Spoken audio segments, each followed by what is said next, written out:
Hello, welcome back to Heretic Owl Tarot.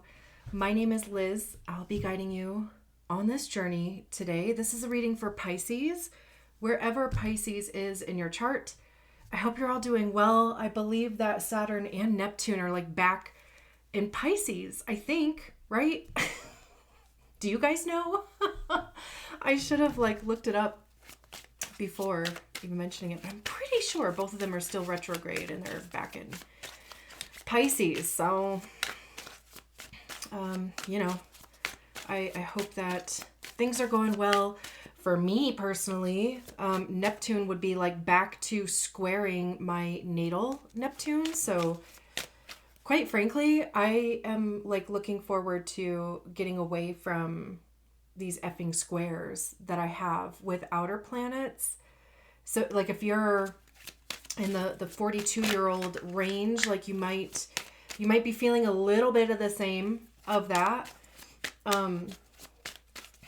Because dang, I just came out of the Pluto square. Maybe you have too. I'm assuming you would have. Again, I'm a 1983 baby. I don't know. I think I just lost my train of thought is what I think. Ooh, we have the 10 of Cups. Love that to start.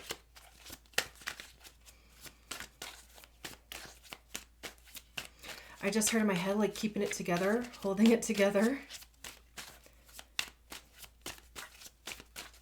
For Pisces. But yeah, anyway, hopefully you guys are doing all right. Hanging in there, keeping it together. Pisces.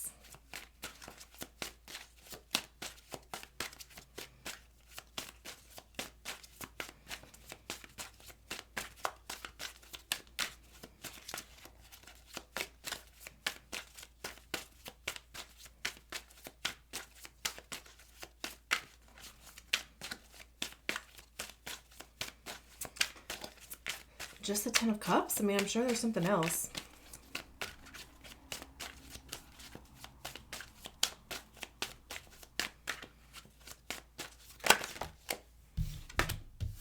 The 8 of, the 8 of Wands. Maybe one more card.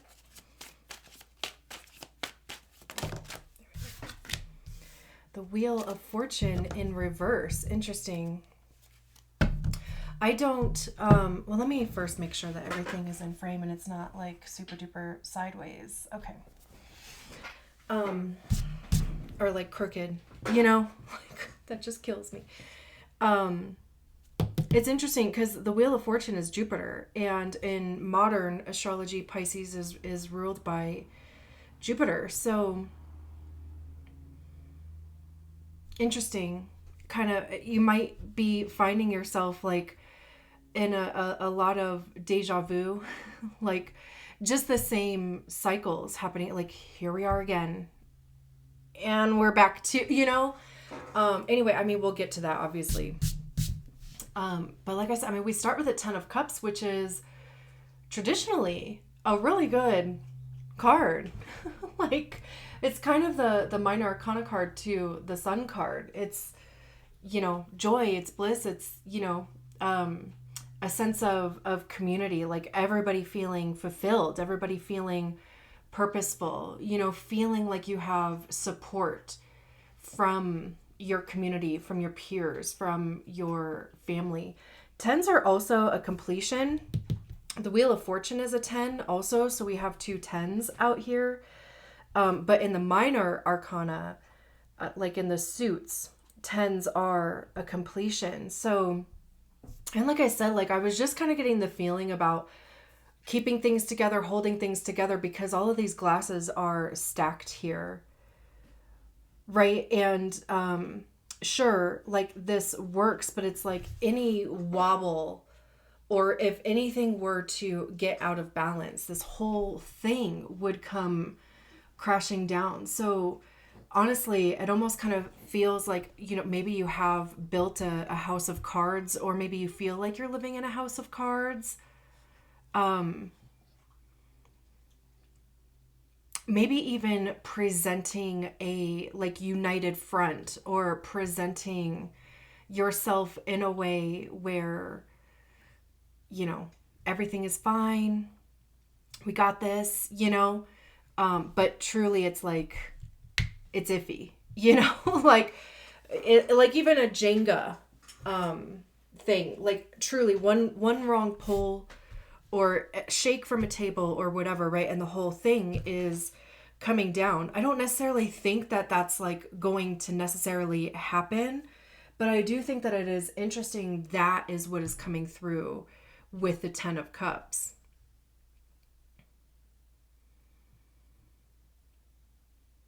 Like, sure, everything is fine, but it's like a fragile type of fine. And maybe you are also even trying to keep a positive outlook, and maybe you have to do that because of family, because of children, because of even just yourself, right? Like, because it is uncomfortable to feel feelings that are not good, to allow yourself to, I don't know, enter into that mindset, or to, again, feel those feelings, which is why it's kind of like one of those things when you go to therapy. One of the big teaches, I feel, in therapy is learning to feel your feelings, because a lot of us have been conditioned and raised to not feel our feelings, because maybe, and especially Pisces, I mean, you're like the wateriest water sign, right? Like I've always heard like Pisces described as like the ocean, right? Like vast, big. And if you have big emotions, if you have feelings that are very deep, and people around you are also conditioned to not feel their feelings, or people can only meet you at the depth that they have met themselves, right? So if we have multiple people who are unable to feel their feelings because maybe trauma, maybe it was conditioning, maybe it was how they were raised, whatever, right? Maybe they're even afraid of their own feelings. Then, it's just like this cycle, the cycle of nobody feeling their feelings because it's uncomfortable. And maybe we don't want to face certain truths also, just kind of sticking your head in the sand. So it's like building up here.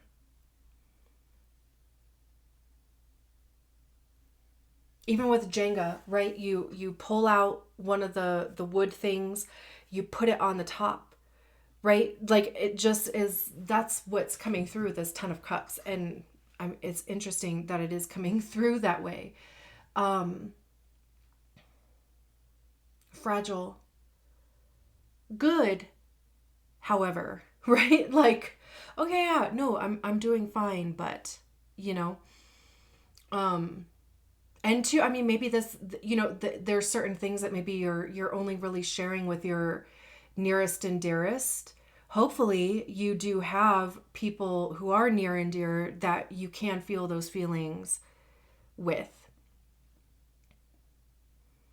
and who have the capacity to hold that space for you, because it's also is very vulnerable. I feel like for me, like I definitely struggle with vulnerability. I would love to say that like I'm good at holding space for people going through big emotions, because I feel like I have big emotions.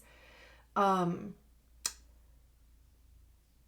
then I'm like I don't know what to say, or what to do, and in part because I don't know what anybody could say to me in those times. I don't know what I would even need or what I would ask for in those times. Like, I mean, I do still try, of course, to be that person. It's just, like I kind of get in my own head sometimes, like, I don't feel like I'm doing this right. But I think even just being an ear, or, asking somebody to lend an ear or a shoulder, in a non-judgmental space, and also even being like, I'm not looking for advice. I just don't have the capacity to accept advice right now. I just need to vent or whatever, right? And it's interesting because the Eight of Wands is after that, and wands are fire. Cups are our emotions, or like how we're feeling about things. Love and our relationship to love. How do we give it? How do we receive it? How are we feeling about ourselves and our lives and the people that are in our lives? Even to the fragility of glass here. All of these glasses are different too. So, even just juggling multiple different things.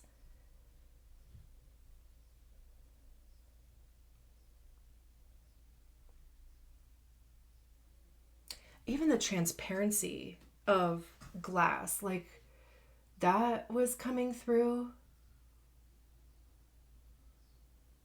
And then, like I said, the Eight of Wands, wands are fire. Fire and water. It's interesting, like,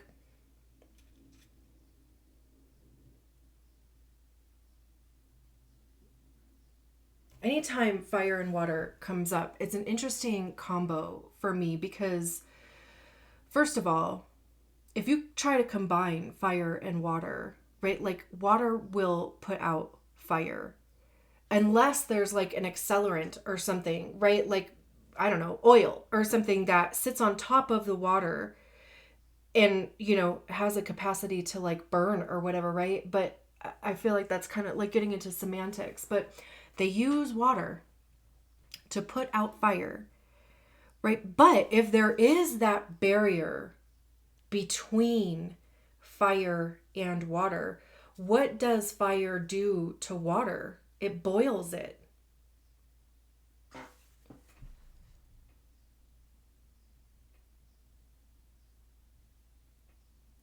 It creates steam.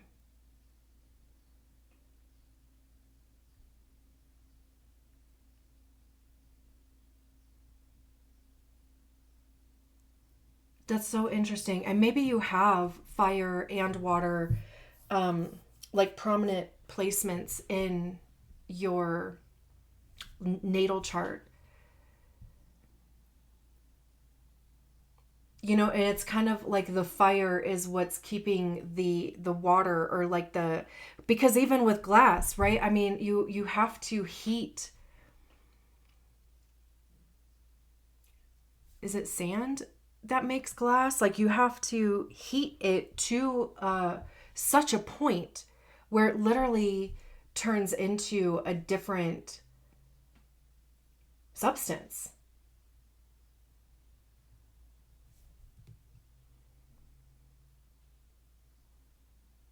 That's interesting.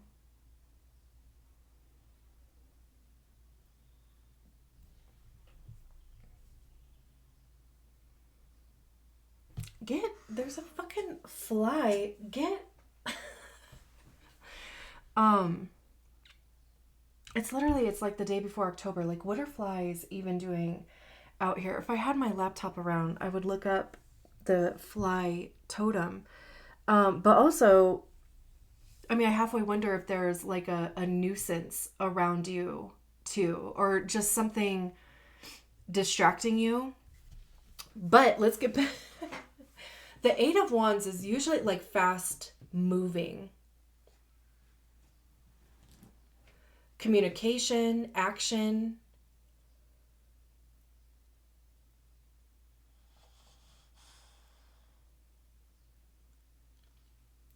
Wands represent creativity, passion. What actions are you taking towards those things? What is your motivation, even?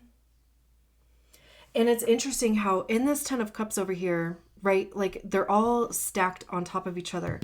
And in the Eight of Wands, they're all like separate. There's this one lightning strike that is now fanning out and activating each one of these wands.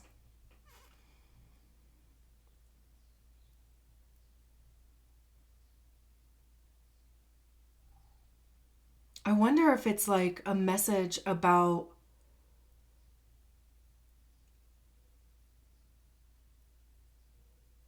at first I was like, maybe it's about like, focusing on one thing, right? Like separating everything, focusing on one thing. Like what's that saying? Like, what's the fastest way to eat an elephant? One bite at a time.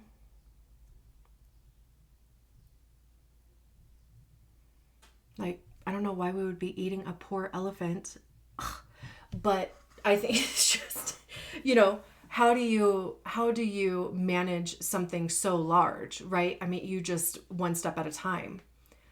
One thing at a time, one decision at a time, one bite at a time, right? However, though I don't think, because each one of these wands is being activated at the same time. So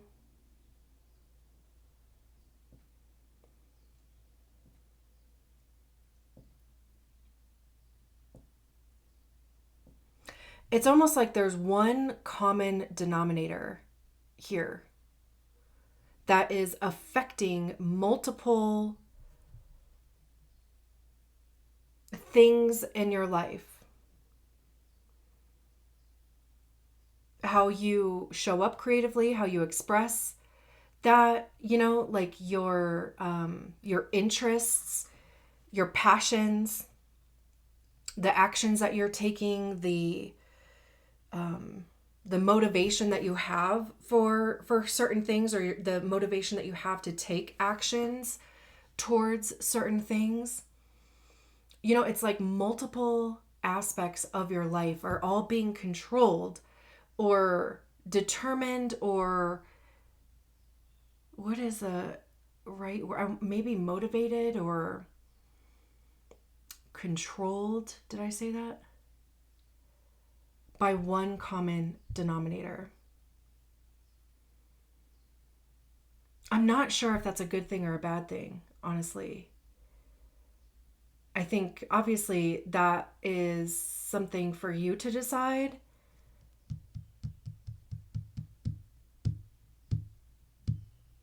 Because on the one hand, this one lightning strike is giving energy to all of these wands, activating each one of those, right? Like, so to me, on the positive side, it's like it's giving you that oomph, right? Like it's giving you that drive, that determination, the energy to even take action towards something, to have the motivation to do whatever, to feel creative, to, vest your time in your passions. But on the other side of things, is it like frying you, like too much electricity, right? Like we think about like a power surge, a lightning, like a literal lightning strike, right? Like I used to be an adjuster for homeowners policies, and like a lightning strike to your house or like near your home, right? Like would fry any electronic, and you're not even just a lightning strike, but a power surge that went through your home, like would knock shit out. Like it would fry it. You would have to replace it. Like there's no repairing those type of things, right? So it's like kind of extremes on maybe both sides.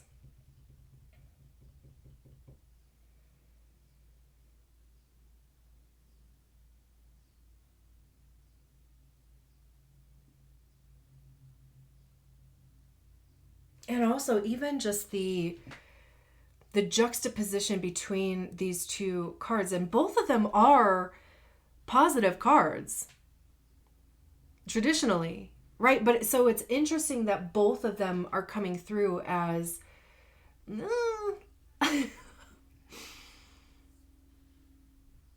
could be positive, but it also feels like it could not, like be positive. And again, that could even be this roller coaster that you're on too, with the Wheel of Fortune being in the reverse. I don't know if I said this, but I don't shuffle reversals into my deck. I don't like traditionally read reversals. However, if the card comes out reversed, we're going to keep it reversed. We're going to read it reversed, right? Like I kind of leave it up to the card to decide that, or the message, whatever.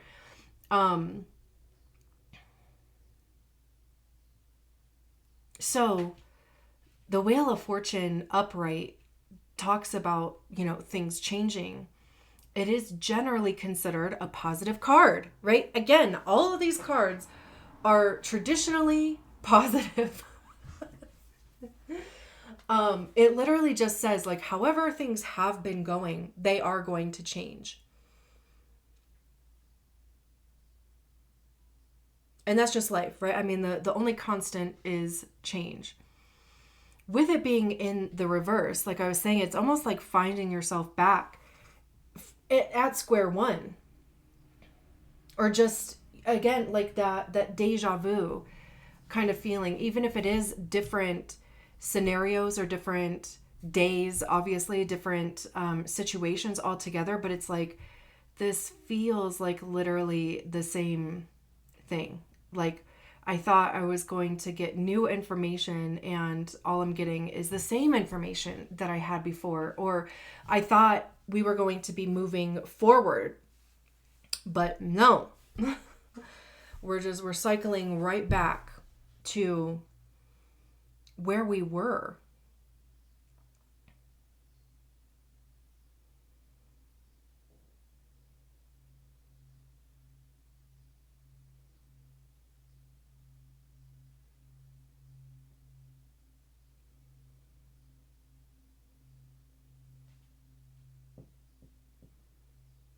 This really almost just feels like an affirming message for you. I mean, I feel like for the most part, I'm not necessarily ever really predicting anything, especially, I don't know, with tarot. There are people who have the gift to do that.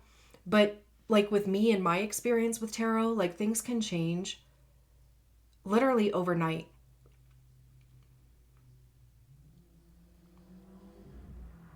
So for me, it's more of like affirming where I'm at, affirming, the feelings that I have, the perspective that I have is what is actually really happening. And, having that affirmation, now it's like, I can focus on something else versus like, is this what's actually really happening? Is it not? Is it something different? Like, is it my perspective that's fucked on this? Or, like, is there something that I could be doing differently or whatever? Like, instead of getting stuck in that, right? It like affirms what is currently happening so that the energy can be released or focused on something else. Let's see what's at the bottom of the deck. And of course, if you haven't done so already, I would absolutely love it if you subscribe to my channel.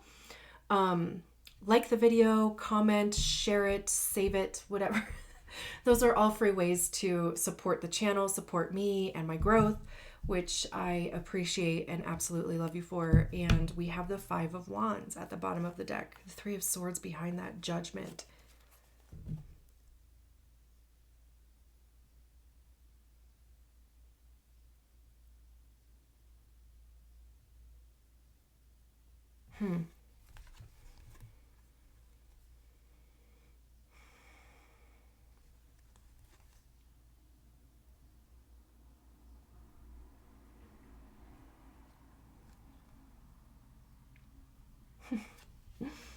This almost just feels like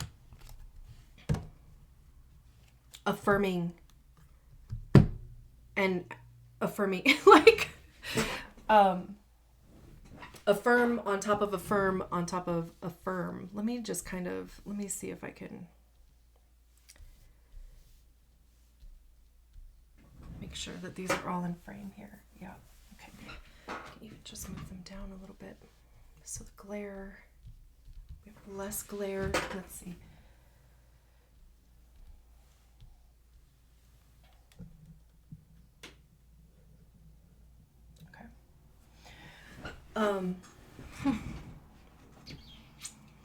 I feel like I said, it just kind of affirms what I was feeling, what I was saying about, because again, all of these are like traditionally positive cards, but we have the Five of Wands that would come out on the Ten of Cups, which is conflict and competition. Not to mention, like on this Five of Wands, this arrow is literally pointed towards, isn't it? The person, like it's backwards, isn't it?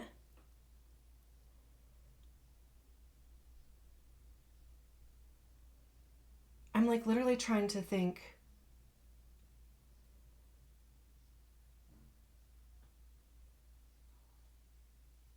Because don't they, oh good.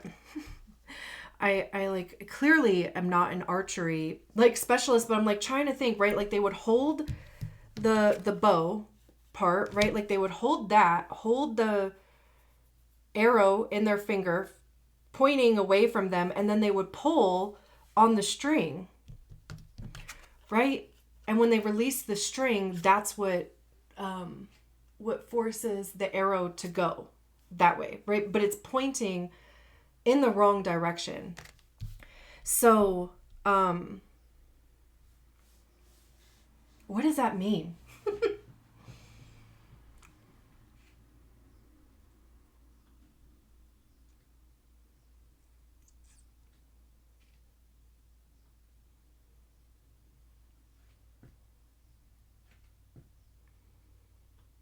I wonder if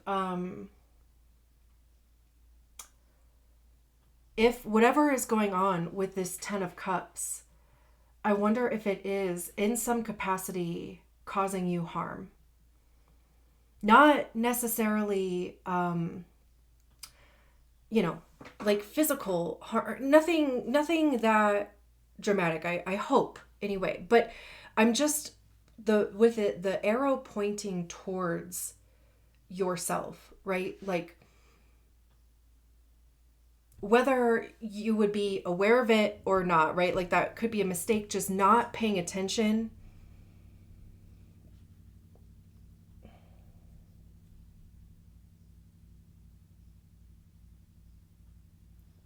It could be, of course, like affecting your mood and how you are communicating. It could be causing a lot of arguments and agitation or frustration. Maybe you are taking that out on yourself in some capacity, like and I know that I was saying over here too, like hopefully you do have somebody, even a therapist, where you can share those big like the deep emotions, right? Like having somebody that you can share your actual truth with to get it out, because truly, like holding it in, bottling it up, turning it on yourself, whether it's intentional or not, coming from somebody who self-punishes and does turn on herself a lot, right? Like it's just not productive.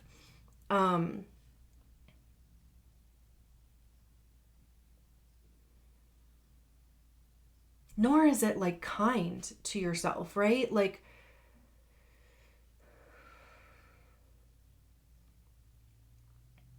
the Three of Swords being with the Eight of Wands. The Three of Swords is rejection, disappointment, betrayal. It's swords, so it has to do with our mind and our perception, our mindset, our belief systems, truth, honesty, how we're communicating.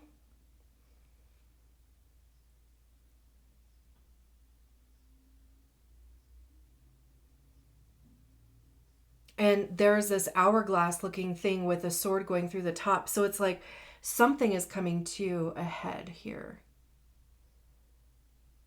And that's what I was even talking about over here, right? About like not bottling it up. Like this would be even something where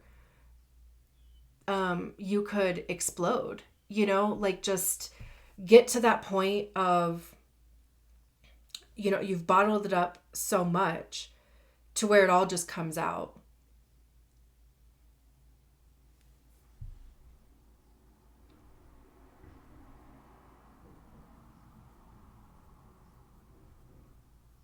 And I love too that we have the Judgment card with the Wheel of Fortune. It's the number 20, which is double that of 10, right? So I feel like there's something to that, but Judgment is about transformation. It's literally making a decision. There could be some sort of judgment involved or some sort of legal process involved.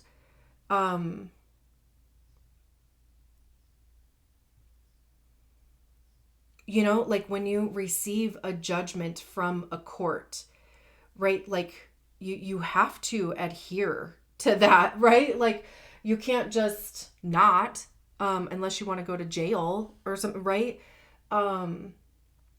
And even so, let's just use the analogy of receiving a judgment from a court, right? I mean, it doesn't necessarily have to be that, but I'm just going to roll with it. In order to receive that judgment, right? Like there has to be evidence given on both sides. There's a situation here. We can see that with the Wheel of Fortune that is cycling through. It's the same thing.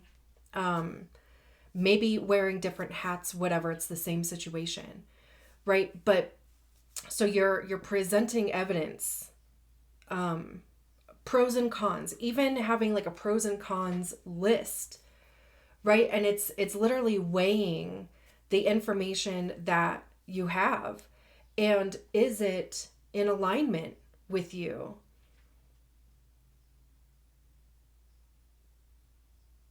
Is it fair? Is it just? Is it something that you even want in your present or your future? We can see here, I think this is a cicada that shedded their exoskeleton or whatever. So there's this shedding of skin. There's a release and growth, because when I think of shedding skin, I think of growth. And that's why they shed their skin, right? To grow. So there's a growth aspect here. There's a transformation aspect here. Maybe when cicadas are babies, they don't have wings, and that's part of why they shed their skin too. Honestly, I have no effing clue. I just remember being a kid growing up in Vegas, and we used to find these things on like the trees in our front yard. So, and maybe at that point, once they get their wings, that's when they become annoying. Like maybe you are growing some wings and you're going to become very annoying, but in a good way. We have the Queen of Cups at the bottom of the deck. Like, in a good way, in the sense of, putting yourself first, taking action that,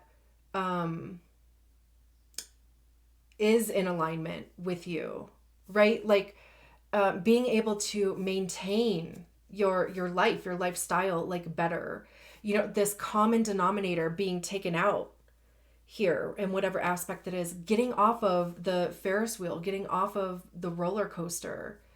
It's like literally choosing yourself. And then with this Queen of Cups here, this almost feels like surrender, but like surrender to what is, like surrender to the actual truth of things. Because if you have been hiding from the truth, or just not wanting to deal with the emotions that surround what is true, because maybe what is true is not what you hope for. It's like worst case scenario. It's of course the thing that you've been trying to avoid. right? Because we can see that there's this lake here, there's mountains back there, just like with her hands out like that. It's not only surrender, it's receiving. I feel like the Queen of Cups is all about self-love, pouring into your own cup, settling your emotional body. This is not settled over here, right? It's very agitated, a lot of waves, a lot of movement, right? Like this lake is calm. Interesting. I'm going to leave it there because I got to go. I'm going to this tea time thing at this like manor. So anyway, I hope that made sense. Thank you so much for allowing me to read your cards, and I will talk to you soon. Bye.